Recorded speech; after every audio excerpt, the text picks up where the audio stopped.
Shervo, apocalyptic, biblical, these are some of the words being used to describe this weather event that hit the eastern part of Spain overnight. Spanish Prime Minister Pedro Sanchez condemns Israel's attacks on UN peacekeepers in Lebanon and calls for an end to arms exports to Israel.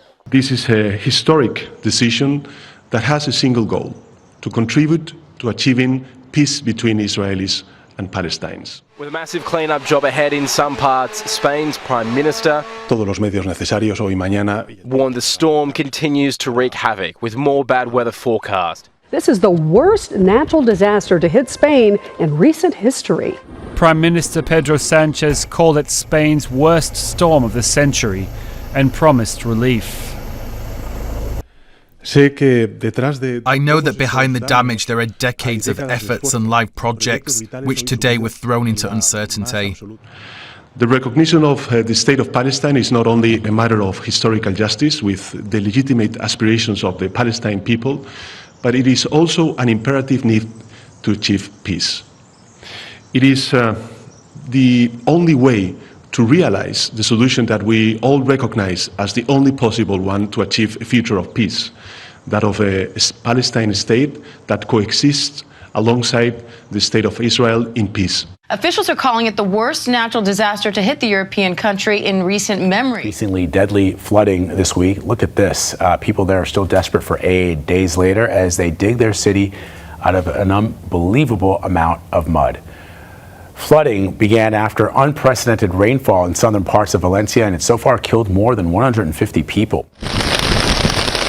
These flash floods were truly apocalyptic. One town got a year's worth of rain in just 8 hours. Just watch what happens to this bridge. These images have been widely shared on social media.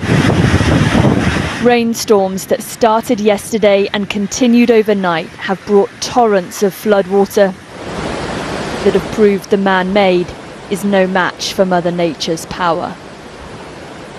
Southern Spain at this time of year is usually 25 degrees and more than likely bright sunshine.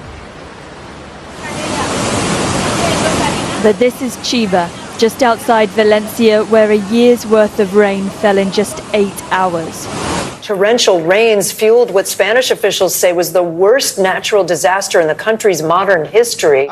Never before in history has there been so much rain. You can't even imagine the amount of rain that fell here yesterday. It is a catastrophe. The floods we had in 1982, when I was 10 years old, were a joke compared to what happened here yesterday. An ocean of floodwater swallows everything. These cars tossed like toys, the deluge roaring through towns around the Spanish city of Valencia. Some communities simply washing away. New video tonight shows the sheer force of Spain's worst flooding in decades. As the death toll soars, more than 150 people killed, scores more still missing. Watch as that muddy river of debris comes pouring into the city of Paiporta. A catastrophic torrent of water surging through this neighbourhood in Valencia. Cars washed away. In Valencia, the floods caused havoc never seen here before, washing cars away that were left piled up in the streets as the waters receded. Just look at the wreckage the floods left in their wake. It is a terrifying reminder of the extreme weather climate change could bring, say scientists.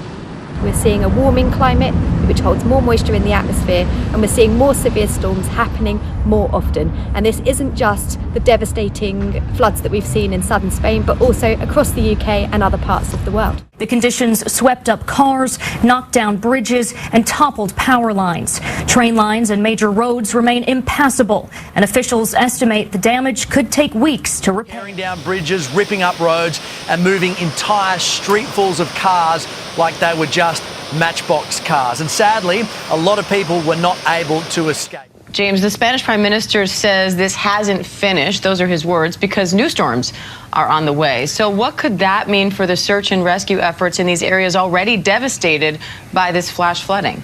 Yeah, Diane, it's terrifying for people living in the southeast. I mean, there's more rain forecast, and the rescue effort hasn't really even properly begun yet because so many areas are inaccessible. The priority right now is, of course, finding the victims, the missing, and to appease the anxiety and anguish that families may be suffering. The images of the cars that have been just tossed around like toys in the street just gives you a sense of the ferocity of this flood. And it's the timing, you know, it just happened so quickly. People had absolutely no sense that this was going to happen. Creo que hay que tratar la cuestión palestina cada vez más como abordamos la cuestión de los nazis que como se abordó la cuestión de Sudáfrica. Por supuesto hay que hacer todos los elementos de presión, pero no se entendería, yo creo que si conseguimos frenar el genocidio y pararle los pies a Netanyahu, no se produzca, por ejemplo, un desmantelamiento de las capacidades militares de Israel.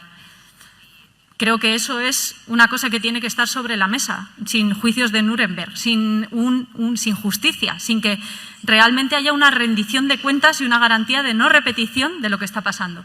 Bueno, yo creo que eso es...